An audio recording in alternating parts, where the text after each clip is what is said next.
কাছে এবং দূরে দেশ এবং বিদেশের সকল তরিকতের ভাই ও বোনদের প্রতি আমার সালামুন আলাইকুম। আমরা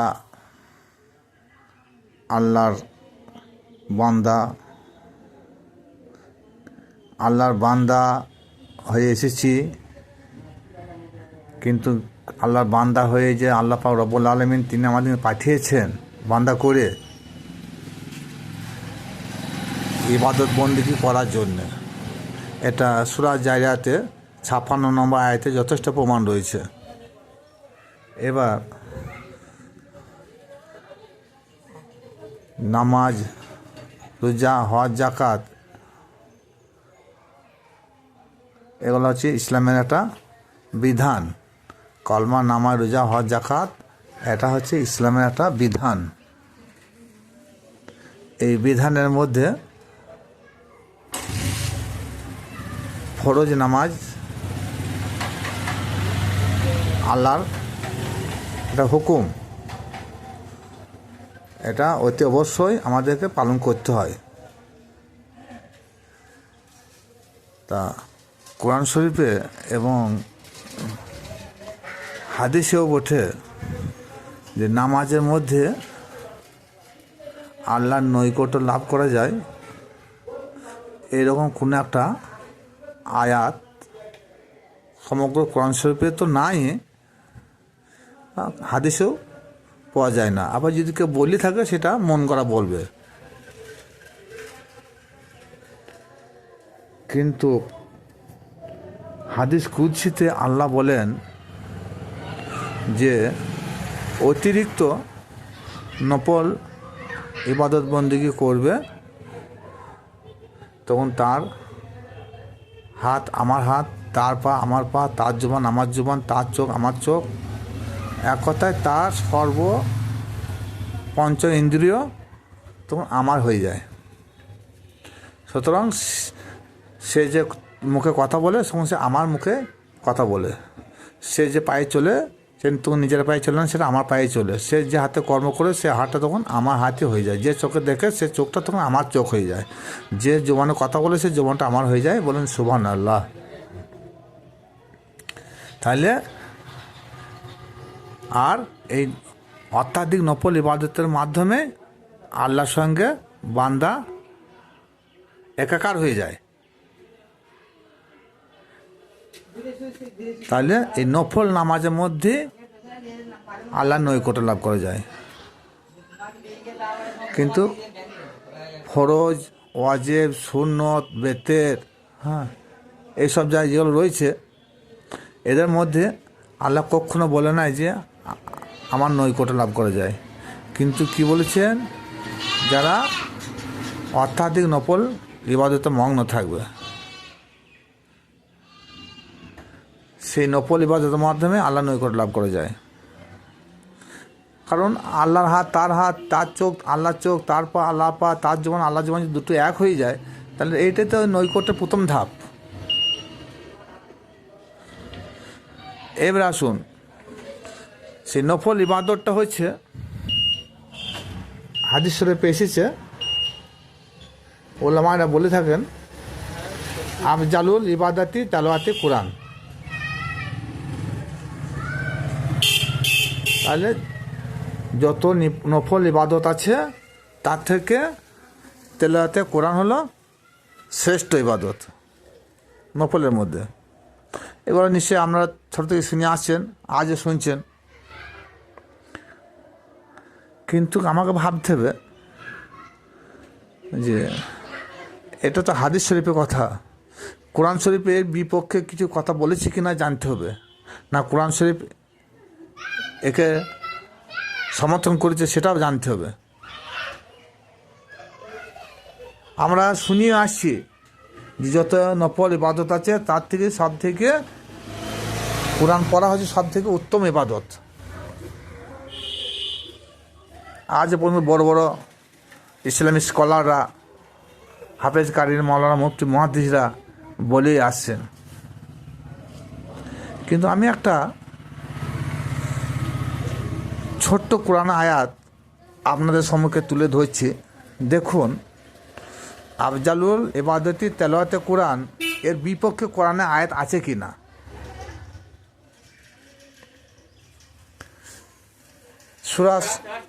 সূরা কাসাস আয়াত নম্বর 85। এই আয়াতে আল্লাহ পাক রব্বুল আলামিন তিনি বলেছেন, ইন্নাল লাজিনা ফারাদা আলাইকাল কোরআন। আমরা ছোট থেকেই শুনে আসছি কোরআন পড়া নফল ইবাদতের মধ্যে যত নফল ইবাদত আছে তার থেকে কোরআন পড়া অতি উত্তম ইবাদত।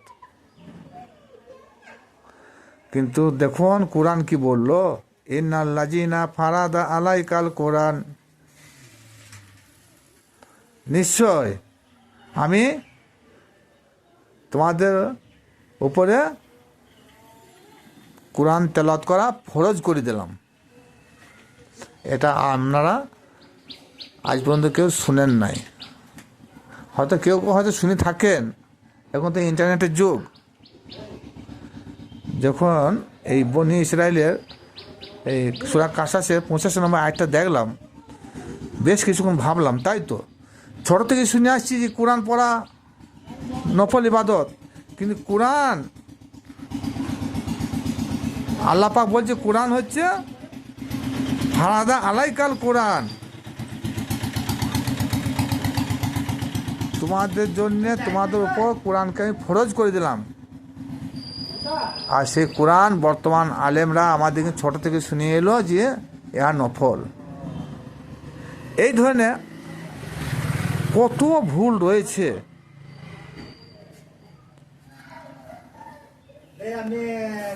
তারপরে আল্লাহ বলছে যে আমি এই কোরআনকে তোমাদের জন্য একটা জীবন বিধান হিসাবে আমি নাযিল করলাম। শুধু জীবন বিধান নয়, কমপ্লিট একটা জীবন বিধান। তাহলে কোরআন হচ্ছে একটা আমাদের কমপ্লিট জীবন বিধান। তাহলে কমপ্লিট জীবন বিধান যেখানে বলা হয়েছে, তাহলে কোরআন দিয়ে আমাদের সমস্ত সমস্যার সমাধান করা প্রয়োজন। কিন্তু বর্তমান হাফেজ কারি মৌলানা মুফতিরা কোরআনটাকে বাঁয়ে ফেলে দিয়ে হাদিস নিয়ে তারা মারামারি করছেন। তাহলে যেখানে কোরআনকে ফরজ করে দিল, কোরআন একটা কমপ্লিট আমাদের জীবন বিধান বললে আল্লাহ ঘোষণা করে দিল, আর হাদিস নিয়ে আমরা মারামারি করি। তারপরে দেখুন আর একটা কথা বলছি, আমরা পাঞ্জেগানা সালাতের মাধ্যমে যে সালাত আদায় করি, ফজরের 2 রাকাত সুন্নত, 2 রাকাত ফরজ, জোহরে 2 রাকাত 4 রাকাত সুন্নত, 4 রাকাত ফরজ, আসরে কেউ 4 রাকাত সুন্নত পড়ে, কেউ পড়ে না, 4 রাকাত ফরজ, মাগরিবে 3 রাকাত ফরজ, 2 রাকাত সুন্নত। এরপরে নফল আছে, নফলকে পড়লে পড়তে পারে। তাহলে যখন আমরা ফজরে নামাজ শুরু করলাম, তখন কেউ 2 রাকাত সুন্নত নিয়ত করলাম। সুন্নত কার? আমরা সুন্নত রসুল বলে থাকি। কোরআন কি বলছে আমাদের জানা নাই। কোরআন বলছে সুন্নাতাল্লাহ লা তাবদিলা, আল্লাহর সুন্নতের কোনো পরিবর্তন নাই। আল্লাহর সুন্নত যখন পরিবর্তন হয়, তাহলে আল্লাহর সুন্নত যথেষ্ট। তো সেখানে রসুলের সুন্নত আসে কী করি? আমি বলি নাই, কোরআন বলছে সুন্নাতাল্লাহ। কথাটা কয়েকবার এসেছে কোরআন শরীফে। তাহলে সুন্নাতাল্লাহ কার সুন্নত? সুন্নাতাল্লাহ আল্লাহ সুন্নত। আর আমরা কি বলি? সুন্নত রসুল্লাহ, রসুলের সুন্নত। কিন্তু কোরআন যেখানে বলছে সুন্নাতাল্লাহ আল্লাহ সুন্নত লা তাবদিলা, আমার সুন্নতে কোনো পরিবর্তন তোমরা পাবে না। তাইলে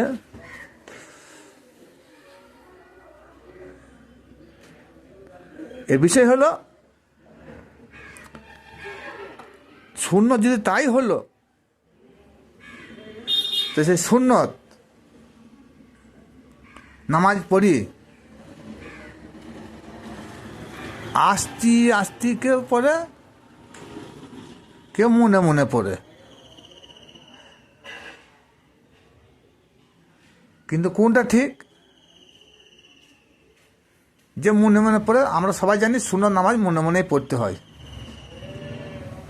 তা সুন্নত নামাজ যখন মনে মনে পড়তে হয় আর ফরজ নামাজ জোরে জোরে পড়তে হয়, এ কথাটা কে বলল? আল্লাহ বলছে সুন্নতটাও আমার, ফরজটাও আমার। আল্লাহ বলে যখন তুমি বা তোমরা নামাজে যাবে, নামাজ আদায় করবে, নামাজ পড়বে, যাই বলো, তখন তোমাদের কণ্ঠস্বর খুব উচ্চ করিও না এবং খুব ক্ষীণ করিও না। খুব উচ্চ এবং ক্ষীণের মধ্যবিত্ত স্বরে তোমরা নামাজ আদায় করো। তাহলে খুব উচ্চ স্বর সেটা নিষেধ করেছে, খুব ক্ষীণ স্বরে সেটাও নিষেধ করেছে। খুব উচ্চ এবং খুব ক্ষীণ এই দুই স্বরের মধ্যবিত্ত স্বরটাকে তোমাকে আমাকে ব্যবহার করতে বলেছে। তাইলে এই বিষয়টা কি আমরা কোনদিকে খেয়াল রেখেছি? না কোরআনে বলেছে আকিমুস সালাত অত জাকাত। সালাত তো চিনলাম না কাকে বলে, আর জাকাত তো চিনলাম না, সেটা পরের কথা। কিন্তু কোরআনে যে এইসব কথাগুলো আল্লাহ বলেছে, কিন্তু যাদের খুব সুন্দর গলা, দেখবেন যারা কারি পাস করেছে, তারা নিজের গলার ভলিউমটাকে প্রচার করার জন্যে, লোকে শোনানোর জন্যে উচ্চ স্বরে কোরআনের সূরাগুলো তেলাওয়াত করে। আল্লাহ কি বলেছে? আল্লাহ কি বললেন? যে খুব উচ্চ নয় আর খুব ক্ষীণও নয়, মধ্যবিত্ত স্বরটা তোমরা অবলম্বন করো। কিন্তু আমরা তা তো করি না। সুন্নত নামাজ চুপে চুপে যাক, যখন ফরজ পড়ছি তখন 2 রাকাত, যখন মাগরিবের এশার যখন 4 রাকাত ফরজ পড়ছি, 2 রাকাত জোরে জোরে পড়ছি আর 2 রাকাত মনে মনে পড়ছি।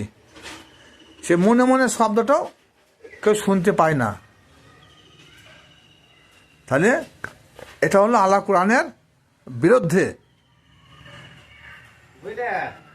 আল্লাহর কোরআনের বিরুদ্ধে চলা মানে সে হচ্ছে জালেম, সে হচ্ছে কাফের। আল্লাহ পাক রব্বুল আলামিন কোরআনে অন্য জায়গায় বলেছেন যে আমার একটা আয়াতকে যে অবমাননা করবে সে হাক্কা কাফের। তাহলে আমরা সঠিকভাবে কোরআনকে আমরা মানতে পারলাম না, আল্লাহর বিধানকে মানতে পারলাম না। তাহলে কি বোঝা গেল? যে নামাজ যখনই আল্লাহ বলেছে নামাজ, এনি টাইপ অফ নামাজ, সব ধরনের নামাজ বলেছে।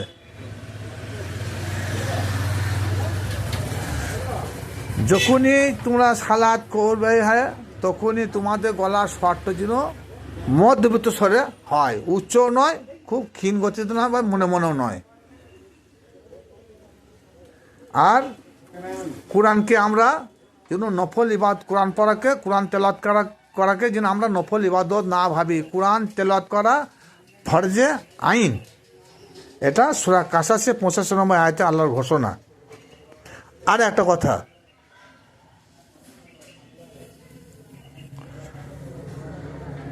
সেই কথাটা হলো আমরা আল্লাহরই গোলামি করতে এসেছি। সে আল্লাহর ইবাদত বন্দেগী গোলামির মাধ্যমে তিনারই কাছে আমাদেরকে আত্মসমর্পণ করতে হবে। আল্লাহ পাক রব্বুল আলামিন তিনি বলেছেন যে হ্যাঁ, আল্লাহ ব্যতীত তোমরা কারো কাছে আত্মসমর্পণ করিবে না, আল্লাহ ব্যতীত কারো কাছে মাথা নামাবে না। এখানে মাথা বলতে এই মাথার কথা বলা হয় না, দেখ অন্তর্ধানে একটা মাথা আছে, সেই মাথার কথা বলা হয়েছে। কিন্তু যাই হোক, যদি এই জাহিরি মাথাটাই যদি তুলে ধরা হয় সেটাই হোক, কিন্তু এই জাহিরি মাথাটাই যদি আল্লাহর কাছে নামাইতে হয়, কিন্তু আমরা আল্লাহর কাছে নামাই তো, আমরা মাটিতে নামাই, যায় না যে পাটিতে নামাই, আমরা কার্পেটে নামাই, আমরা ফাঁকা জায়গায় মাটিতে নামিয়ে দিই। কেউ হয়তো বাসে যাচ্ছে, বাসে সেখানে সে সিটের মধ্যে মাথা নামিয়ে দেয়, কেউ জলে যাচ্ছে সেখানে সে মাথা নামিয়ে দেয়। কিন্তু আল্লাহ কি সব জায়গায় আল্লাহকে সব জায়গায় দেখে সিধা দেওয়া হয়? কিন্তু আল্লাহকে দেখি সিদ্ধার কথা বলা হয়েছে। তোমার যখন সিদ্ধা দিবে, যখন আত্মসমর্পণ করবে, আল্লাহর কাছে করো। তাহলে আল্লাহর কাছে যখন আত্মসমর্পণ করবো, তাকে না দেখি আত্মসমর্পণ করব? তাকে দেখি আত্মসমর্পণ করা প্রয়োজন। সুতরাং আমরা যখন সিদ্ধা যাই, তখন আল্লাহকে আমরা দেখি না। সুতরাং সেই সিদ্ধা আল্লাহ দরবারে গ্রহণযোগ্য না হওয়ারই সম্ভাবনা বেশি। তাহলে আল্লাহর কাছে আমাদেরকে মাথা নত করতে হবে। কি নামাজে নিয়ত হয় কি, যেমন ছোট্ট করে একটা বলছি, নাই তো নুসাল্লিয়া লিল্লাহ তাআলা রাকাতে সালাতুল ফজরুল্লাহ তাআলা এই মাতোয়া জেহান ইলা জিহাতুল কাবাতে শরীফাতে আল্লাহু আকবার। এই যে ফজরুল্লাহ তাআলা, তাহলে এই ফরজ আল্লাহর বিধান, সেই আল্লাহর বিধান পালন করতে গিয়ে আল্লাহর কাছে মাথা নত করতেই হবে। কিন্তু যখন আমরা সুন্নতে নিয়ত করি, তখন সুন্নতে রসুল্লাহ বলি, সিদ্ধাটা কাকে করবো? একটু ভাবার বিষয় আছে, একটু চিন্তা করবেন, তারপরে কমেন্টে যা বলা বলবেন। ফরজ নামাজ আমরা যারা পড়ি, তারা এমনি জাহিরি মতে আমরা ফাঁকা জায়গায় কি কার্পেটে কি মশলাতে কি মসজিদে গিয়ে আমরা সিদ্ধা করলাম, হ্যাঁ সে সিদ্ধা আল্লাহরই মালিক, আল্লাহকে দিলাম, মেনে নিলাম। কিন্তু নিয়ত ছিল ফরজুল্লাহ তাআলা, এ ফরজ আল্লাহরই, আল্লাহর নামে সিদ্ধা করলাম। সুতরাং যখন সুন্নত পড়ছি, সুন্নত রসুল্লাহ তাআলা বলছি, তখন সেই সিদ্ধা মালিকটা কে হবে? নিয়ত অনুযায়ী এই সিদ্ধা মালিক হবে রসুল্লাহ। এটা শরীয়তের বিধান বললাম, আমি আর হকিকতে গেলাম না, কারণ আপনারা তো বেশিরভাগ লোকে হকিকত জানেন না বা মানেন না। এগুলো ভাববেন, এই ধরনের অনেক ভুল ভ্রান্তি চলে আসছে। সালাম।